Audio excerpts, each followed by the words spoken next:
What's up, Jordan? Hey, what's going on, guy? I appreciate you making time. Yeah, of course. Glad to do it. All right. So there's so many things to talk about here, but let's just talk about your Mykel Williams to the Niners at 11. What are your thoughts? It was something that I mocked a few weeks ago, and then I wound up today thinking, "Oh, Mykel might go a little earlier than that." So I should have stuck with my guns there. But I really like the pickup for San Francisco. He's a guy that 6'5", 260. I think is going to really help on the edge. Opposite of Bosa, and Mykel's the kind of guy that I think getting the opportunity to go to the NFL.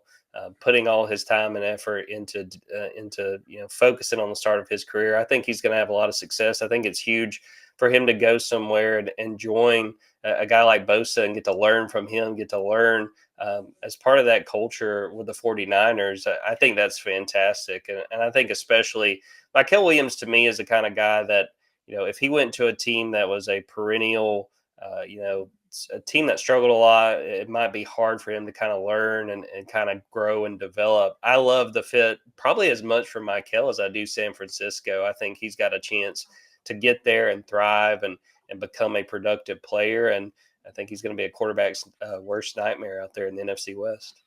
What made you mock him to the Niners in your mock draft?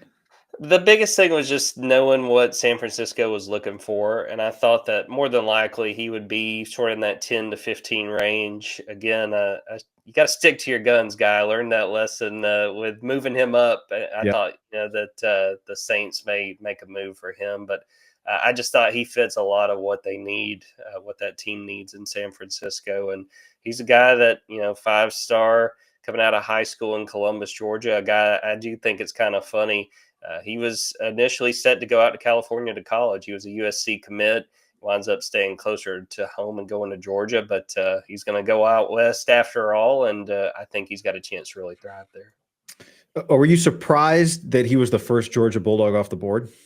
A little bit. I thought Jalen Walker had a chance to go, especially the Jets at 7. Carolina Panthers was where I had Jalen Walker mocked at number 8. But I did wonder with Jalen Walker specifically if people would kind of be worried about his size. Some people kind of see him as a tweener. So I thought it was between Jalen and Mykel for the first Georgia player drafted, expecting to see 3 Bulldogs drafted in this first round. So a little bit surprised, but when you see the way the board played out and how it's played out so far, I'm not entirely shocked that Mykel was the first one to go off the board. What kind of season? We saw some of the quotes from him talking about some of the injuries he battled. I think he said, what did he say here? That he was 60%. He played this year at 60%. And I read your article where he got hurt early and then came back after a couple of weeks. What kind of season did Mykel Williams have?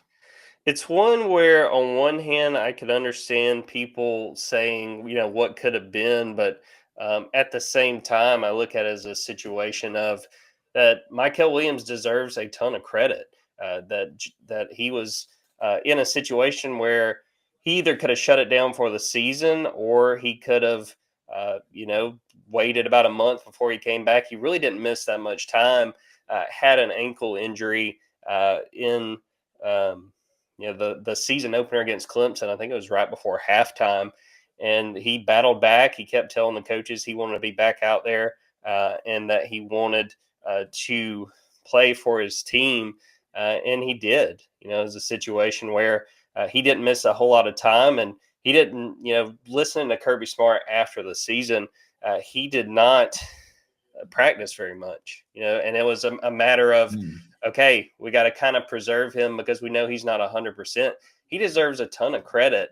I think it's a situation where, he could have shut it down. He knew he was a very much a likely first round pick, and he didn't. And I think that deserves a lot of credit. And that was talked about at the NFL Combine.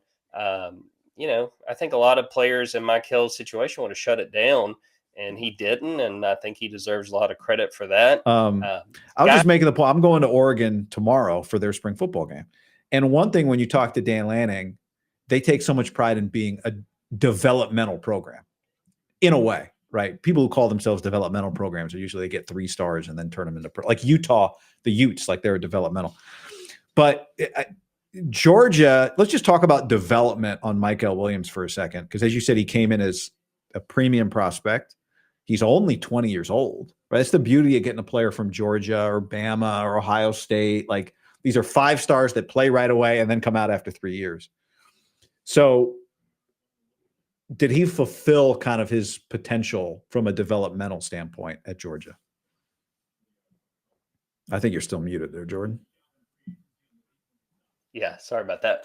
I'd say that, yeah, he met his development and what was expected of him. Again, the injuries, I think, sort of hampered uh, the statistics. I don't think if you look at his numbers, you just immediately say, "Oh, this is a first round pick." But you consider how much attention was paid to him by opposing offenses. When you consider, understanding that a lot of stopping Georgia's pass rush the last few years were the two first round guys that Georgia just had go off the board, and stopping Mykel and stopping Jalen Walker. But he's a guy that he got a ton of credit, and I don't think he would have gotten that credit had he not earned it from guys like Kirby Smart talking about his work ethic and how hard he worked at it.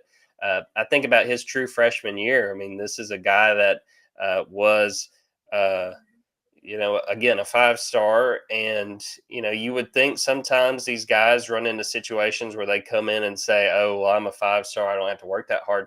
We were at SEC Media Days when he was getting ready for his freshman year, and Kirby Smart's talking about him out there on Sundays, hitting the pads and working out there and hitting the sled on days he doesn't have to be out there. And I can tell you, as someone who's covered Kirby Smart for several years, he does not just give praise if it's not earned. He's definitely not going to do it with a true freshman.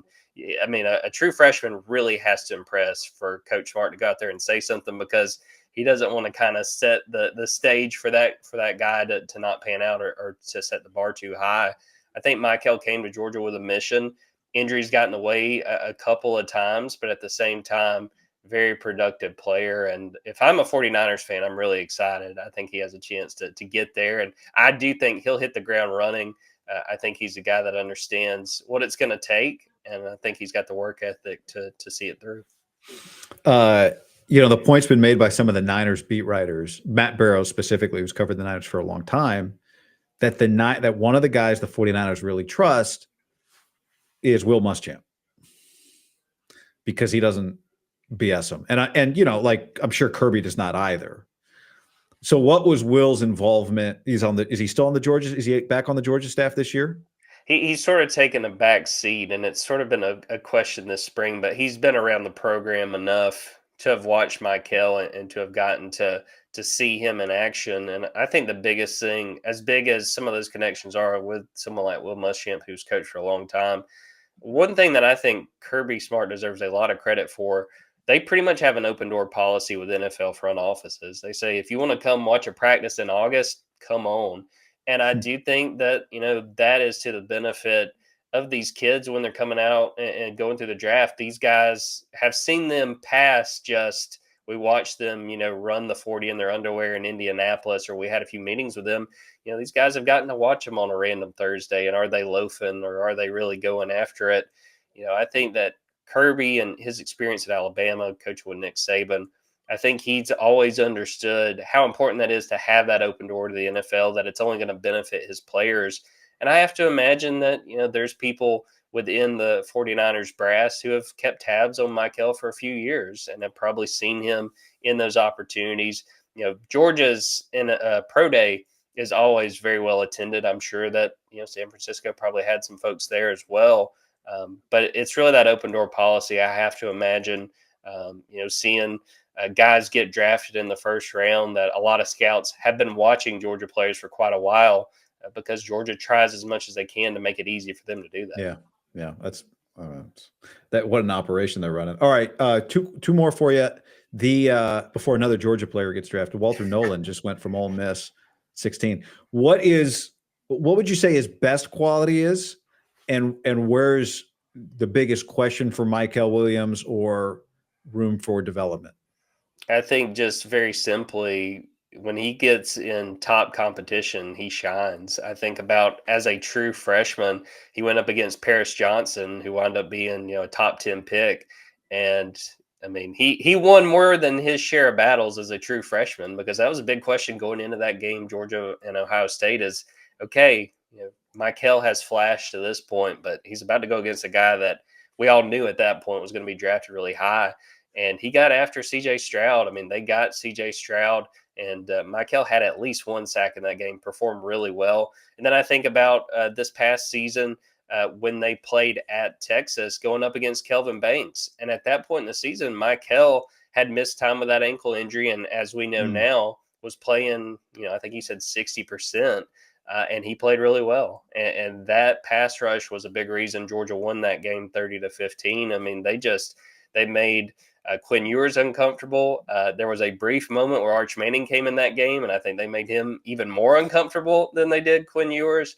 I just think that Mykel does such a good job of rising to the moment, and looking at his skills specifically, I mean, he's just a hellacious pass rusher, and he's got the strength. He's got the strength and the athleticism combination that, I mean, he can take on these big offensive tackles, and he's going to win his share of battles. I think the biggest thing to me is just watching him develop, continuing to improve, add more to his skill set, add more pass rush moves, which again makes me so excited to see him working alongside Bosa. Just what's that like?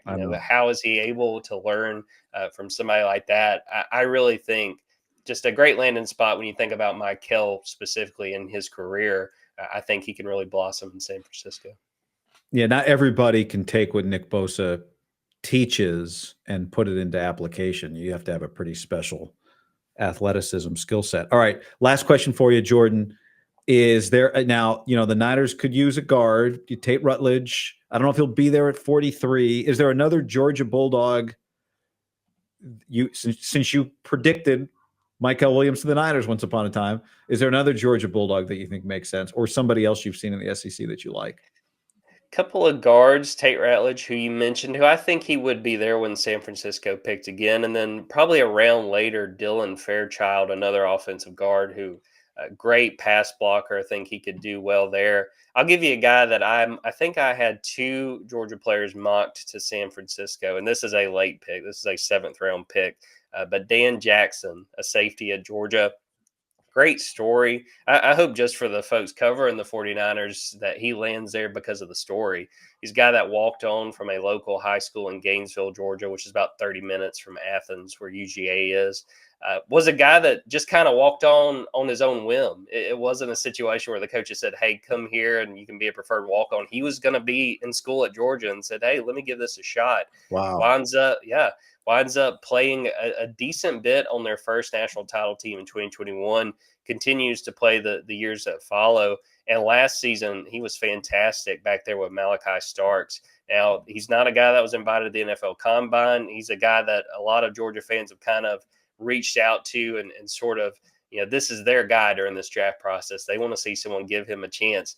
I've kind of talked myself into John Lynch looking at Dan Jackson and this safety and saying, I can kind of see some of myself. Hard hitter, going to have to shore up on tackling, but I think he's a guy, being that 7th rounder, he strikes me as someone who would be a special teams ace, a guy that could get out there in the preseason and watch him play. So I don't know if anyone will draft Dan Jackson, but I put him in the 7th round, and I think he'd be a fun story to follow if he winds up with the 49ers. Looks like before he wore 17, he wore 47, which John Lynch wore. So it's right there. I'm seeing all the clues, guy. Jordan, I know it's late. I appreciate you making time. I know you got work to do, and I appreciate you jumping in for a few minutes and sharing some great insights. So thank you. Absolutely enjoyed it.